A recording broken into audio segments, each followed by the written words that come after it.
Hello everyone. Today we have Mr. Rajan as part of our career discussions. Mr. Rajan is a chartered accountant and he is here to discuss with us on how students can take up the career option of chartered accountancy. So Mr. Rajan is the founder of Aspire Academy, who is into career coaching for CAs, CS and ICWA, and he is also a popular chartered accountant in Chennai. So thank you very much, Rajan sir, for joining us for helping the students of MyShiksha to learn more about CAs. Thank you, Lakshminarayan. It's a privilege show, and I hope that I will add a lot of value to the students. Yeah. Good, sir. Thank you very much. And I'll start with the first question, sir. Today in the market, a lot of students have this aspiration to become a chartered accountant. And not many do have an idea of what a CA does in the market. So can you please explain to us what is the role of a CA, sir? Right. Before explaining what's the role of a CA, let me give a quick background about our institutional setup. The CA is regulated by the Institute of Chartered Accountants of India, and it is set up by an act of parliament, right? So, the motto of the CA is that that person who is awake in those that sleep, right? So he's a person who is considered to be a person who is very vigilant, right? And if you see the logo of the CA, it's an eagle. So independence is the hallmark of this. As regards the role of a CA is concerned, in today's market, CA is called upon to perform various roles. Unlike in the 80s and 90s, when the role was not very broad, but today's with the event of globalization, the role of a CA has expanded manifold, right? So he has got various avenues to render his services. For example, he can practice, he can go and work in a company, so he can do management consultancy, he can get into training, and especially, so as regards corporates are concerned, so they mainly look for value addition services from a chartered accountant, and as well as performing some very basic statutory obligations which are required by a company. So CA is there to help them out with statutory audits, internal audits, fraud, risk assessments, tax audits. So a lot of areas are there, and this is predominantly the role of CA. Just say in the finance field, that's the core domain of chartered accountant. But there are a lot of other avenues. But to start with, we can say that a CA is often called upon to perform the roles of in the financial sector. Sure, sir. Good. That gives some clarity about what a CA does. And how can one person become a CA, sir? What is the starting step? What are the steps he has to follow? All right. So there are basically two routes available for students who want to pursue a chartered accountancy course.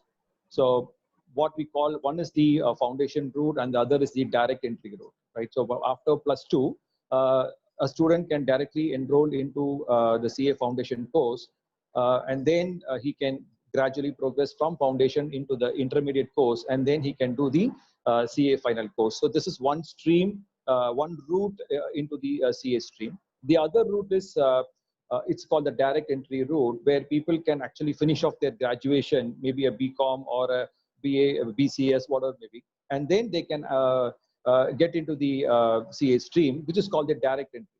So there are two routes fundamentally, one through the foundation stream after +2, and other is the direct entry route after BCom. So one who is doing, who has finished BCom, he need not do the foundation exam. He can directly come into the intermediate and then he can get into the final course. So this is the broad two routes for any student to get into the CA stream. Okay, thank you, sir. And if somebody does CA, what next for him after CA? What are the advanced courses that are available for him?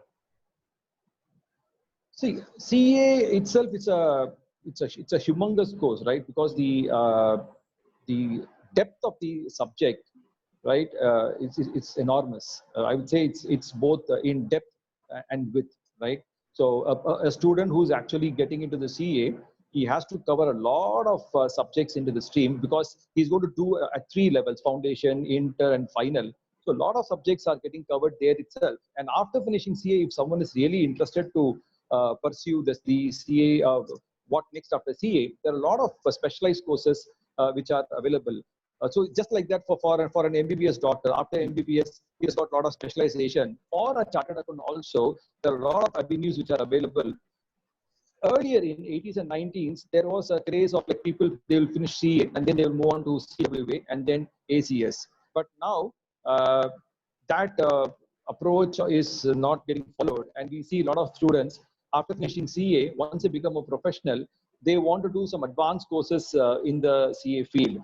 It could be a CPA, the Certified Public Accountant course in the US, or it could be a Certified Internal Auditor course, CIA. So which is also a US-based course, or a certified fraud exam. If someone is very interested in information systems, there's a course called CISA, Certified Information Systems Auditor. Or if someone is wants to specialize in the finance field, Chartered Financial Analyst, called CFA, right? Or if someone wants to specialize in management accounting, it's called Certified Management Accountant, again a US-based course. So there are plenty of options which are available. And apart from that, there are a lot of post-graduation courses within the CFA, within the Chartered Accountancy Institute itself. So one can specialize in management accounting, one can specialize in tax management course. So there are a couple of other courses also available. So these are various domains or various specialized professional courses which are available for a chartered accountant to pursue their higher skill of interest. Good, sir. And if a person does CA, what are the career options available for him, sir, once he completes chartered accountancy? Well, I would broadly classify the career options into four major blocks. First is the very popular one, which is individual practice, right? So what he can do is once he finishes CA, he can start his own practice. And I said independence is the whole hallmark of this profession. So he can start his individual practice, or he can actually join a partnership firm where he can be taken as a partner. And then after, so he can work in line with other partners in the in that organization, in that partnership firm. So that's one area of practice. That's individual practice. Second is the employment part, which is the most preferred option these days, because in 80s and 90s, many people were invented into practice. But if you see the current scenario with the advent of globalization, many of the CA, chartered accountants, once they qualify, they prefer to get into employment because the remuneration is very attractive and it's lucrative. Because unlike a practice, even though I say it's good, it's independent, you need to build a practice from scratch. It's going to be difficult. It takes time, but once you invest that time, yes, over a period of time, it will grow. But if you get into an employment, it's highly rewarding these days, and the employment opportunities are both within India and abroad, right? So it's not like the opportunities are restricted only to India. So you have a lot of opportunities in India, in Dubai, in Australia. So many people, they tend to take up employment in the industry, and so that's the second part. Third one is services, which is a very niche area. For example, some people could be really involved in mergers and acquisitions or business valuations, right? So there are a lot of people who, like, for example, international taxation, transfer pricing projects. So all these areas, these are highly niche areas. Risk consulting. These are some of the areas where the chartered accountants have actually diversified, and they provide a lot of value-add services in those areas as well. The fourth domain could be training. So that's exactly what I am doing, right? So they can actually start an academy. They can train chartered accountants, the students who are pursuing the CA course. So that's a huge opportunity which is available for chartered accountants. So four major blocks: individual practice, you can say employment, management consultancy, and training. Yeah. Good, sir. So there is one myth which is always associated. I just want you to help us understand what it is. Like for salespeople, communication is important. To become a chartered accountant, we need to be very good in numbers. I mean, there are always some kind of skills associated with every job. So what do you think are the skills associated with chartered accountancy? What is the basic requirement for it? Okay. Again, as regards skill sets, I would classify into four blocks again. One is the theoretical knowledge, right? Because as a chartered accountant, you will be asked by experts. It is you are deemed to be an expert. The point is, once you become a chartered accountant, people consider you as an expert, right? Funny thing is, once the finance minister is actually delivering a budget speech, you will get a call from the client saying that, hey, what are the implications for us? Even before the budget is getting completed, people will ask you for inputs. So you need to have subject knowledge. That's the domain knowledge which you say. You need to have a thorough understanding of the various domains, like for example, taxation or company law or accounting standards or auditing standards. You need to have an amazing in-depth knowledge of the subjects. That's the first thing. But apart from that, you need to have a very good practical overview also. And that is the reason this course is very different from other professional courses, where a student who is doing the CA course, he has to mandatorily do a 3-year training, apprenticeship training with a trained auditor, right? With a practicing auditor. So in the 3 years of his apprenticeship training, he is exposed to several practical scenarios.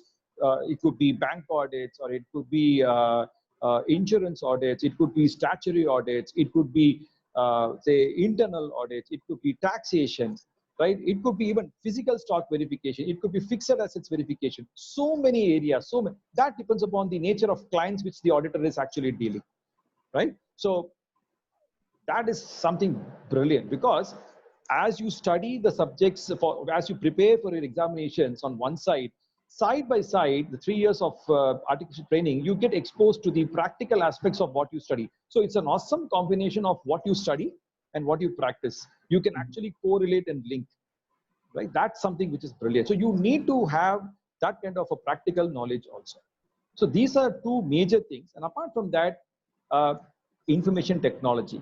So you cannot escape from that. These days, everything is technology driven. Even for doing a basic auditing, let's take in the 1980s and 90s, when the systems were not there and accounts were maintained manually, things were different. But now everything is in ERP systems, right? Everything is technology driven. You need to extract data. You cannot be auditing around the computer. You need to audit through the computer, right? You need to know what data is inside the computer. What is the input? What is the output? So you need to know how the system, how the ERP operates. So you need to have the technology knowledge for that. For example, you need to have some skill sets on ERP, right? Like SAP R3, right? That's important. How to extract data from SAP R3. These are little advanced and high level, but that is something which you may require over a period of time when you actually start your journey of practice or practically dealing with clients. Information technology is one area which is highly important. For example, Excel, right? Need to be a master of Excel. Correct. So technology is one thing which is very important. And then finally, you have the soft skills. These days, the role of a chartered accountant is totally different. In 80s and 90s, we were restricted to performing only the finance role, right? We used to prepare the budgets. We used to prepare the MIS reports. We used to consolidate the accounts, accounting standards, and that's all. So our role stopped with that of a CFO. But now these days, we are getting involved into the management of a business. So when I work as a director in an organization, I need to maintain my books of accounts. I need to see the operations.